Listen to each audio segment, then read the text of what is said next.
All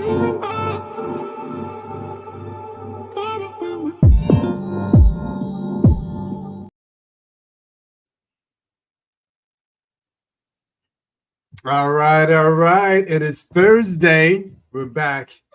Vicky Black, Jennifer J, Digital Marketing Network, talking more things AI. So today, I think today is Thursday. So we're doing the advanced class for the advanced kids today. We're talking about some things that a lot of people always leave out.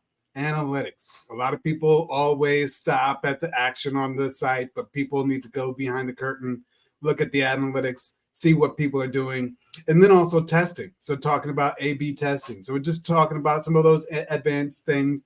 So Jennifer J, so what do you do in the way of analytics? What is your standard practice? How do you get down with your analytics? Yeah, so of course, it's no secret. I use the Go High Level system, which that makes it so much easier to see your analytics and to see your traffic and to also measure the source of your traffic and to create those channels so you know where your traffic is coming from. I think that's the most important step in analyzing your analytics, right? Just identifying how I'm going to set this up first so that I can analyze where the traffic is coming from and then make adjustments. So for me, I use the back end of high level the analytics. So if I'm like right now, I have a webinar coming up. So I want to analyze how much traffic is coming to that page, how much is converting, how many people are converting, meaning how many people are filling out the information and saying, yes, I want to come to this webinar, or how many people are just going to the page and doing nothing, because it tells you that, right? It tells you how many unique views you have, how many new views you have, and how many of those people actually took the action. So analyzing that on a daily basis so you know what your traffic is looking like based off of your activity, I think is huge in knowing what's working and what's not working. Yeah, and I like how you stated it, just like so you can understand how to set up. I think a lot of people are intimidated by analytics and really make it to be more complicated than it needs to be. Yeah, so I use Go High Level, and I really like specifically the way Go High Level sets the KPIs, specifically in the different type of opportunity funnels that you set up. So I use that a lot. I also use Google Analytics, or what they call GA. A lot of the kids say GA4. You got the GA4. So, but I use it, and I notice it integrates nicely with Go High Level. A lot of times I'll just go into Google Analytics, do the dashboard by itself.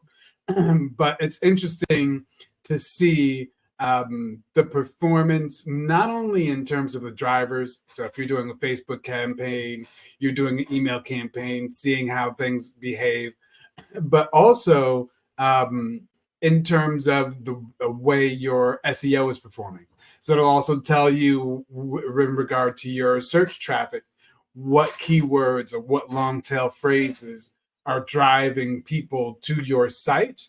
You ever use anything outside? Go like you ever use the Google Analytics? You ever use the GA4? No, I never used the GA4. But I am still working on my keywords. So that's interesting that you mentioned that, because that's something that I'm definitely interested in doing.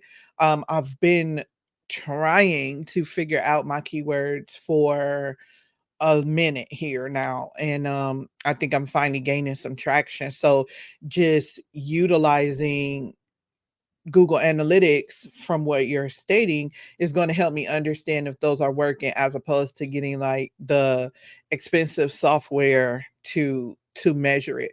But when you stated Google Analytics too, I wanted to also talk about Facebook, right? So analyzing your ads. I prefer to go into Go High Level's dashboard as opposed to the native dashboard, right? Of course, you have to set your ads up in the native Mhm.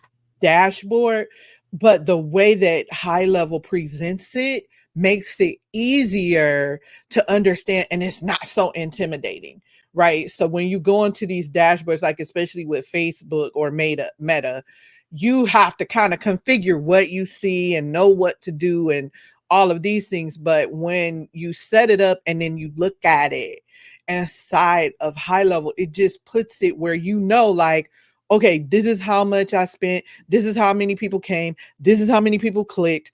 This is how much it's costing me. This is how many people converted. It's just really clear cut to understand. And Yeah. I wanted to address one more thing you said when you said, you know, people are, they make analytics out to be more than it is. Look, analytics is just a sexy word of saying, what are your numbers, right? Mhm. It's numbers. That's all it is. And those numbers help us understand what we need to do more of and what we need to direct our attention toward, right? It's no different if you were on a in New York on the corner dancing in a costume and you did this one dance and people just started throwing money as opposed to you doing another dance. No one was giving you any money. So you would go back to doing the dance that people was giving you money. That's the simplest way I could think of it, right? That's all it is. Doing what works and what's going to continue to feed. Exactly. And speaking of figuring out what works, one of the things that leads me to the next point, A/B testing. So a lot of people don't think about A/B testing, but a lot of times when you've got a campaign, you've got a landing page or an email, and you're sending it out to massive groups, a lot of times people will test two different versions, whether it be two different versions of a picture, two different versions of a headline, to see which one people actually open up. And then sometimes if you're doing a small execution, it doesn't really matter. If you only got 10 people on your email list, it doesn't matter. But if you've got 10,000, 20,000 people on your email list, it can make a big difference that people test.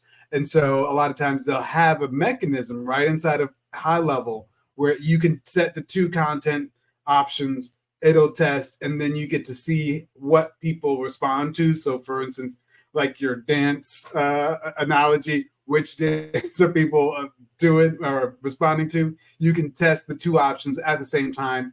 And then you have that learning for next time, you know, hey, do people like the headline with the emoji in it or do they not like it? And then you have those numbers. You ever use A/B testing at all? Yeah, I use it on both landing pages and I've used it in email as well. And it is an excellent tool to understand like what works and what doesn't work, right? But again, you only test on one item. You don't make multiple changes. So once you get your product, your page, your email up, or you figured out, okay, this is the email I'm going to send, you test one thing, right? I'll give you a prime example. So I'm testing out my messaging and my uh videos, right? And so now there's this new thing where people don't really want to see the professionally edited videos anymore, like if you're Yeah. doing shorts and reels and things like that. And so it's something simple as, do people want captions now or do they not want captions?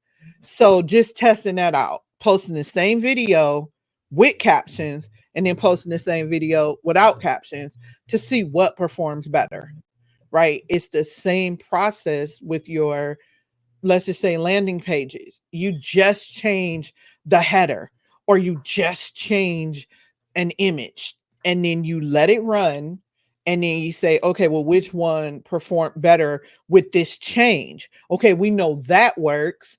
Now let's test something else. So if you want to make it better, now you go down to changing something else. So if you change just the heading, this time you want to leave the heading that was good.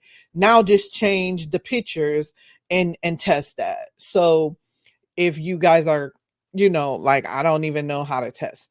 That is the best way to do that test. And then, of course, you have to have software that's going to support that. And so, again, we're talking Go High Level. We use Go High Level for this. You can A B test in your funnels and you can A B test in your emails as well. Yeah, yeah, and I think the way Go High Level has it set up is pretty simple, straightforward. Like in the workflows, you can you can choose the different options. I like it how it makes it very easy for you. So now, has there what kind of learning? So, like, say for instance, I did an email campaign and I was testing emojis versus not emojis.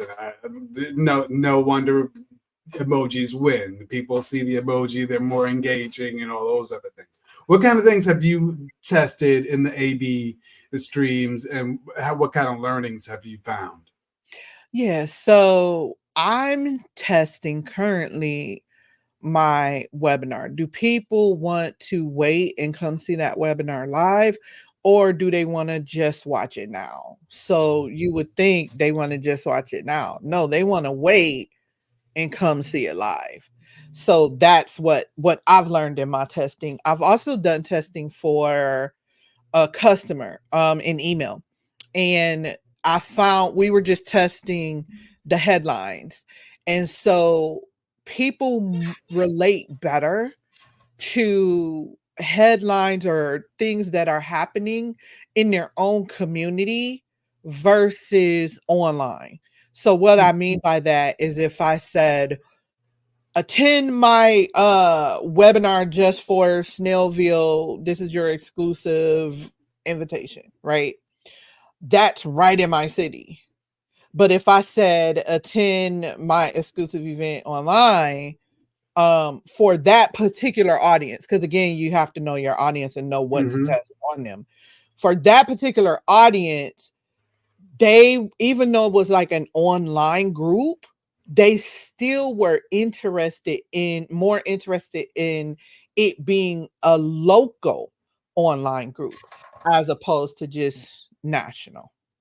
That is interesting. That is interesting. That kind of reminds me of a piece of information. One of the marketers I'm working with pointed out that right now, even though big brands, have their lore, the people are more attracted to things that they know are tangible, local, that they can, engage with. So that's interesting to hear that there's still that need for something familiar, for something close by and local. So that's pretty cool. That's pretty cool. So I think that those are the major things that we were talking about today. Today was a little bit of an advanced master class in some of the things we often forget about. But anything else you want to drop on the people before we head out of here? Yeah, we were also one of the things we didn't talk about was speed, right? Website speed. So I know that's Yeah. huge because when somebody goes to your website and it's taking forever to load, they're gonna be like, you know what, forget it. I'm not coming. So I think that's really, really huge. How has that affected, your working relationship with businesses? So that's a good point. So it's not just the consumer that is worried about speed, but really Google algorithms actually will test your website. And if it is known to the robots and crawlers that your website takes too long to load, it will diminish your ranking in Google search. So if your content is just as good as somebody else's, but it takes say 10 seconds for your site page to load and the other competitor's site loads in like 2 milliseconds, they're going to push that traffic there because that site is being seen to perform better. And it's also just something that drives me crazy personally with other sites. And it's really impacted by the amount of extraneous scripts you have. So a lot of people have like the miscellaneous animations and tools and all these things that really can load your website down with a lot of extra JavaScript, a lot of extra code that takes time. but also making sure your images are loaded and optimized properly. There's even technology on the server side. So, like we mentioned, Go High Level has server side technology. You click the button and it makes sure that even though you might be loading a big full res image, the server is going to crunch that down, optimize it, and make sure that it can be delivered to browsers in an efficient way. So there's a couple of things you can do. And then there's another thing, it's sort of an advanced thing, but they call it lazy loading. And so for things like video and rich media, what they'll do is only load the first, say, second or two so that the user doesn't wait for the page to load, for the full asset to load. And then it'll stream in the data once that person is engaged with the page. But it is a big deal. Page speed is a big deal and can impact your Google rankings. It can impact your usability. It's a real thing. So I appreciate you breaking that up. It's a big one. Yes, because I didn't realize how important it was. I kept seeing like high level focusing on increasing page speed, and they kept talking about it, and they kept sending messages and emails and videos. And I'm like, every day it was almost something about the increasing of the page speed and what they corrected on this end and corrected on that end. And I'm like, I guess I didn't really get it, right? And I'm like, okay, but I get it because all of those things do impact whether or not someone works with you, what their experience is, right? We're Exactly. so huge on their experience, and we want to make sure that their experience is a good one so that they'll tell others and they'll come back and just the satisfaction of it. And so when we're hiring as well, we need to make sure that we're hiring experts that have these things in mind, right? I'm Yeah. not a website designer. I'm not a web developer. I don't do those things. So that's not my area of expertise. So if you are in the market of doing that, just make sure that you are aware so that you can make sure that that person that you're working with is aware also. Yeah, it's a big deal. So I think we gave the people a lot today. So we talked about Google Analytics, making sure you're looking at how your site is performing in that regard. We talked about A/B testing, whether it be landing pages, emails, really testing out whether it be your images, your copy, your conversions. And then the big one, talking about load speed, how your site is performing, how it impacts your search rankings, and just your overall user experience. I think that was a big day for some advanced learning. It is. We gave the people a lot to think about over the weekend. There you go. There you go. Nice long weekend. Again, it is Thursday. We are out of here. We'll see you Monday. We'll be back with more Digital Marketing Network. In the meantime, have an automated day. Catch you later.